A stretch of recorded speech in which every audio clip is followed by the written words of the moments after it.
Now we study about Indian history. Geographic features.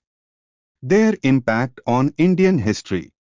Stretching from the Himalayan mountains to the ocean, India is called a peninsula due to its vastness. A vast subcontinent, India is shaped like an uneven quadrilateral and ancient geographers called it Chatussamsthana Sanskritum.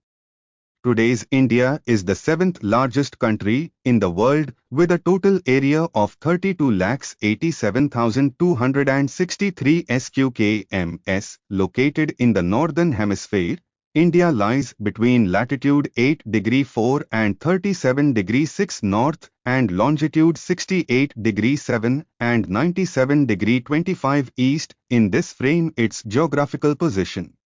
Its maximum length is 3,214 kilometers from north to south, and 2,933 kilometers from east to west. India has a landmass of 15,200 kilometers long and a coastline of 7,516.5 kilometers. India's geographical boundaries include the Himalayan mountain ranges to the north, the Indian Ocean that drains Kanyakumari to the south, the Arabian Sea to the west, and the Bay of Bengal to the east. The political boundaries that separate India are Afghanistan and Pakistan to the northwest, China, Bhutan and Nepal to the north, Myanmar, Burma to the east, and Bangladesh to the east of West Bengal. Adjacent to India, Sri Lanka is separated by the Palk Strait and the Gulf of Mannar. Ancient different names of India, stretching from the highest peaks of the Himalayas to the oceans, India has been called by different names since ancient times. According to Puranic traditions, this subcontinent is known as Bharatha Varsha or Bharatha Bhumi. According to this, Bharat, the son of Dushyanta and Shakuntala, ruled this land for ages, hence the name Bharat. Similarly, Jain literature tells us that the name Bharat came to this land from Bharatha, the son of Vrishbhadeva and Yashaswini. Complete by one person. Contrary to his name being given to the country, in the ancient Vedic literature, people of the Arya clan called Bharatha lived in the region of Parushti, Ravi, and Vipta, bees, rivers and spread out into different branches of saints, so they threw the cooking of India to this vast land. Ancient Indian geographers divided the world into 7 islands, and one of them, Jambudvipa, was in the central part of the Saptadvipakhanda and thought that India was congregated there. But BC Buddhist sources from the 3rd century indicate a province called Jambudvipa which applied to the Vyahya region outside Chingadi. Later, the Maurya Empire spread all over this region. The current names India and Hindustan for India are derived from the Persians and the Greeks. In the Vedic texts, the Aryan country was called Sapta Sindhavaha, which later led to the development of the words Hindu and Indus. In ancient Persian inscriptions, the river Indus was referred to as Hindu, but in the writings of medieval authors it was referred to as Hind or Hindustan. The Greeks called the Indus River the Indus. Later it changed to Indoi and finally India. Influence of geographical factors on history. Man is the infant of nature, the womb of geographical history.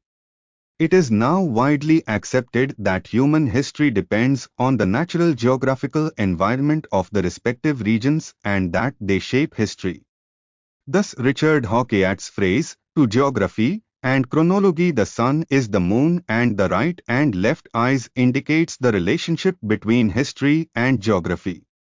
Greek historian Polybius, as mentioned in the 3rd century BC, history can only be properly understood in the context of geography. He emphasized that it is necessary to be familiar with the geography of those areas before engaging in the creation of history. Geographical features such as the location of the area, its shape and extent, adjoining seas, mountains, reservoirs, river valleys, forests, deserts, climate etc. contribute to the growth of civilizations in the area and the development of history. For example, Since Greece is a mountainous country, the Greeks united their entire country politically. Unity could not be achieved. Surrounded by seas and surrounded by natural harbors, England was able to establish a huge colonial empire by taking the world's first bath in commerce due to its naval superiority. Will and Ariel Durant's words, if the rain falls too rarely, civilization disappears into the sand, as in Central Asia, if it falls too fiercely, civilization hides with the forest, as in Central America. If the average temperature rises 20 degrees in our growing zones, we will revert to a stagnant civilization. If nature cooperates, history is made. Imply the annihilation of history if nature turns to disaster. Notable civilizations have developed only in temperate zones and not in extreme cold or extreme temperatures. Observing this fact shows that climate determines and shapes the history of that country. The most advanced civilizations in the world so far have generally developed in riparian areas such as the Nile, Euphrates and Tigris and the Indus-Ganges river plains. Thus the climate, soil fertility, and natural protection of mountains contributed to the development of civilization. As the Durant couple observes, in a semi-tropical nation of 500 million people, the people may breed like ants, but the energizing sheik may repeatedly target them for the conquest of warriors from more stimulating habitations, as evidenced by many examples in history. But geographies are the basis for the development of history and civilization, shrinking as today's technology advances. It is false that natural factors are the main factor when it is observed that many countries in Africa and the continent, which had abundant natural resources, have become poor countries without making good use of them, and countries like Britain and Japan, etc., which are less available, are formed into powerful countries. It is false that natural factors are dominant. In spite of thousands of natural obstacles, seeing Israel and Japan grow in agriculture and industry, the imagination and drive of a country's leader, the hard work of that country's hard workers can reduce impossibilities to reality. For thousands of years, Indians who believed that geography was the main factor believed that the Himalayas were the defense wall of India and that they could not cross it and thus could not rush through it. But the Chinese invasion of 1962 disproved that belief, led to the loss of vast landmasses of India. The failure of the Indian kings to take any action to protect the northwestern part of India made that part a gateway for hundreds of invaders to plunder the riches of India. But against that, as an example of human adventure, the Great Wall of China, 1,500 miles long, 22 feet high and 20 feet thick, built by Shivanti and his successors to protect the Chinese who were repeatedly subjected to the barbaric attacks of the Huns, stands as a witness. Due to the construction of this wall, the barbarian Huns were unable to plunder China and marched westward and attacked the empires of India, Persia and Rome. This is why it is said that the construction of the Great Wall of China led to the fall of the Roman Empire. Thus, geographies complement the development of history, civilization. But they themselves do not build history or civilizations. Major geographical divisions of India. In ancient tradition, the territory of India was known by different names. They are Madhyadesa, Uttarpatha, Udicha, Apranta, Praticha, Dakshinpatha and Purvadesha, Pracha. Madhya Desh was the area where the Saraswati river flowed up to Thaneswar, Banaras and Allahabad. The western part of this region was known as Brahmarshi Desh. All the above area is roughly equal to the Aryavart Bhaga described by the famous grammarian Patanjali. The northern part of Madhyadesa was called Uttarpatha, the western part as Apranta, the eastern part as Purvadesha and the southern part as Dakshinpatha. The southernmost region was identified as Tamilkam. In addition to these above divisions, the Puranas add to divisions Parvatashrayan, Himalaya mountain range, and Vindhyabhaga, Vindhya mountain. Based on the geographical features of today, India can be mainly divided into 5 divisions. They are 1. Northern mountain regions 2. Indus, Ganga river plains 3. Deccan plateau 4. Eastern and Western Ghats 5. Coastal regions 1. Northern mountain regions. This region was called Parvatashrayan in Puranas. The region stretches from the Chobu forests of the Tarai region to the Himalayan mountains. The world's highest mountain range, the Himalayas, stretches from Afghanistan in the west to Assam in the east. 2500 km long, 240 to 320 km width, 5 lakhs km has a land area. The Himalayas, which are always covered with snow, are 3. Rugged mountain range with plateaus and valleys between the ranges. Is also Kashmir and Kullu valleys are fertile and natural beauty spots. Mount Everest, Gaurishankara, at 29,142 feet, the highest peak in the world. And there are dozens of peaks higher than 7,500 meters. They are Kanchenjunga, 8,598 kilometers, Manga Parvat, 8,126 kilometers, Nanda Devi, 7,817. The Himalayan mountain range can be divided into 2 divisions. The high mountain part is covered with snow all year round, and because the snow melts and flows into water in the summer sun, and because of the heavy rainfall due to blocking the rain winds, many of the major rivers of India such as Indus, Ganga, Brahmaputra and their tributaries are born in this foothills. The Himalayan mountain range extends from the Kashi, Lushte, Jaintia, Patna and Naga hills in the east to the Bay of Bengal. Due to abundant rainfall, this mountainous region is densely forested and fertile land, known for its forest products. It was thought impossible to cross the Himalayan range in this part. But the Chinese invasion of 1962 made it false. So the Indian Defence Forces today have to protect the part of the Himalayas that protected India in the past.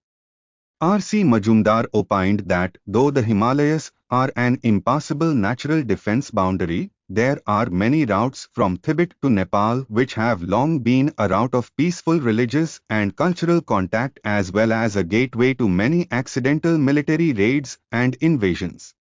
In the west, the Himalayan range consists of Hindu Kush, Safed Code, Sulaimanko, Kirtar Hills.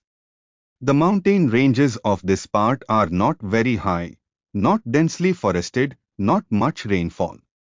In this mountain range the major valley passes like Chaber, Kharamtochi, Gomal and Bolan valleys were gateways for foreigners. These valleys have provided commercial and cultural links with India and foreign countries since ancient times.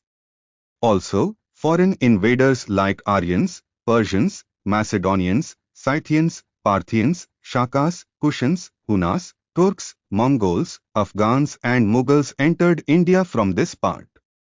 These foreign invaders who came with sword and fire to steal India's land resources and economic wealth brought with them culture, institutions etc. explaining about the history of ancient India. The reason for the twists and turns of history. Many rivers and tributaries born in this part have helped to grow the cradle of civilizations since ancient times. It is also helpful for the economic and agricultural development of our country. According to Dr. Roy Chaudhary, the high Himalayan mountain range protected this country from other parts of Asia and helped India develop a distinct civilization in the world. Thus this part is a very important geographical division which provides forest wealth, natural vegetation, rivers necessary for irrigation. The high mountain range of the Himalayas blocks the cold winds from Siberia and prevents the continuation of the cold climate in India, providing a favorable climate for year-round agriculture. Aravalli Mountain Range. Along the Himalayan mountain range in the northwestern part of India, Aravalli Mountain Range is there. It is oriented north-south and is unimpeded by the monsoon winds from the east and west, leaving the vast sand dunes of India to its west and the Malwa Plateau to its east. Vindhya Range. The Vindhya Mountains separate North India from South India. From Surat in the west to the Rajmahal Hills in the east, it is about 1050 kilometers. Length and an average of 300 km. Has a range. This vast forested mountain range was difficult to cross with a large army since ancient times. Because of this, no northern Indian royal family could conquer southern India and bring it under their rule until the establishment of the British Empire, except the Maurya emperors. Although Samudragupta, known as the Napoleon of India, led a southern expedition and defeated 12 kings, he did not bring the contiguous South India under his direct rule. Although the Aryan culture spread south across the Vindhya mountains, the Dravidian civilization remained distinct. Because of the impassable Vindhya mountains, South India was free from the murder, extortion and plundering of foreign raiders that North India usually suffered, as well as foreign invaders. These Vindhya mountains helped to nurture India's culture, religion, art etc. which had been exploited in the south. Indus-Gangetic Plains. This plain is one of the most fertile plains in the world. It extends from the foothills of the Himalayas to Assam in the east and Sulayman Hills in the west. It covers an area of about 2000 miles long and 150 to 200 miles wide. This vast plain is a fertile region irrigated by the waters of the Indus, Ganga, Brahmaputra, Yamuna and their tributaries. These river plains have played a major role in shaping Indian history. The fertile plains of this river led to the development of the Indus Valley civilization and the Aryan civilizations. The fertility of the land here is responsible for the prosperity of the people. These fertile plains and riches attracted foreign invaders. Fertility and wealth are the reasons why this region has been the home of political, cultural variation for centuries. Famous in India political and religious constituencies such as Allahabad, Ayodhya, Patliputra, Banaras, Kashi, Prayag, Agra, Delhi, Lahore, Multan etc. are located. Famous ancient empires of India like Maurya, Gupta, Vardhanas, medieval dynasties like Delhi Sultans, Afghans, Mughals have ruled in this river plain. Along with the political ups and downs, it was this region that enabled the religious revolution with the rise of Jainism and Buddhism. Influenced by this religious, cultural, art and literary development, foreign scholars like Megasthenes, Pahia, Huyansan, Al-Baruni traveled to this region and wrote their travelogues. Historical battles like Hidassus, Kanuj, Patliputra, Panipat, Tarain, Ghogra, Kamba, Plassey are done here. While the battles and bloodshed were going on the other hand Jain and Buddhist darshan, cultural activities were going on without interruption in educational centers like Varanasi, Nalanda, Vikramshil etc. Due to influx of foreigners, settlement due to the intermingling of different cultures, lifestyles, costumes, food, drinks, religious beliefs enriched the history of India, Indianness. In addition, due to foreign contact, business transactions with foreign countries developed and India became economically prosperous. This river plain is fertile, so there are few people those fields reached a peak as their lives were used to produce cultural objects such as art, literature, and leisure time, which was the legacy of ancient India. This made them lazy and barbaric, giving way to frequent raids and atrocities by powerful foreign invaders and easily surrendering India to foreigners. But due to the lack of water and food in this region, the struggle of the foreigners and the growth of the hardy Rajputs, India was strategically able to counter the foreign invaders. Deccan Plateau. The Vindhya Mountains separate North and South India. Thus Kanyakumari Bhushira, Cape Cameron, from Vindhya Mountains. The area up to is called the Deccan Plateau. The Western Ghats are situated to the west and the Eastern Ghats to the east. The major rivers here like Narmada, Krishna, Godavari, Mahandi, Kaveri, Tungabhadra, Tapti etc. have created several valleys and divided the land into many plains. Satpura and Vindhya mountains are forested and have been a hindrance to transport links between North and South India. Due to this, South India got its own political, religious and cultural base. For example, many foreign invasions of North India led to many political disturbances, but they had no effect on South India. Foreign raiders could not attack this part, which was far away from North India. The Delhi Sultanate and the Mughal rulers who established their dominion over northern India could not establish their dominion permanently unless they tried to conquer the southern part. Thus free from foreign invaders, this plateau served as a nurturing center for the preservation of ancient Indian culture, religion and arts. For example, while Buddhism and Jainism gained prominence in North India, Hinduism grew in importance in the south and later regained its position in North India as well. Similarly, Buddhism and Jainism lost their importance in North India and retained their presence in the south. Hindu religion, culture and art, which had permeated the Muslim heartland in medieval India, retained their presence and importance in the south. Due to the Aryan invasion, the people of the northern plains moved south and developed their own Dravidian civilization. Because of this, in North and South India different customs, beliefs, food, drinks, costumes are found. The southern plateau covered with hilly areas made the people here hardy, fighting spirit and independent nature. These attitudes made the people here a warrior people. Dense forests and valleys trained the people here in guerrilla warfare and made them brave. A series of examples come to mind when the Marathas faced the Mughals under the leadership of Shivaji. As the southern plateau is surrounded by seas on three sides, the people here were naturally engaged in seafaring and other activities. Since ancient times, the people of this place had economic, cultural and political relations with the outer regions by sea voyages. Foreigners also had trade relations with South India through these sea routes, enabling South India to gain importance as a commercial center. In the southern plateau, royal families like Satavahana, Chalukya, Rashtrakuta, Pallava, Chola, Kadamba, Ganga built and ruled empires.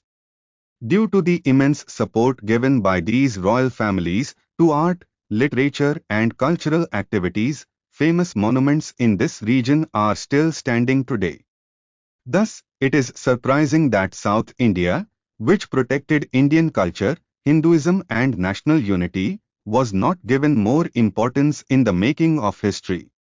Western scholars V. A. Smith opined that, due to the natural conditions of India, the Indian historian has to pay first priority to the history of North India and to give second place to the Deccan Plateau and South India. Indian historians have neglected the role of South India. Therefore, while studying the history of India in a good light, it is necessary to ignore this regional discrimination and give place to the real historical facts. Eastern and Western Ghats. The Eastern and Western Ghats continue south along the coastal fringes of the Bay of Bengal and the Arabian Sea and merge near the Nilgiris, Ooty, to Kanyakumari.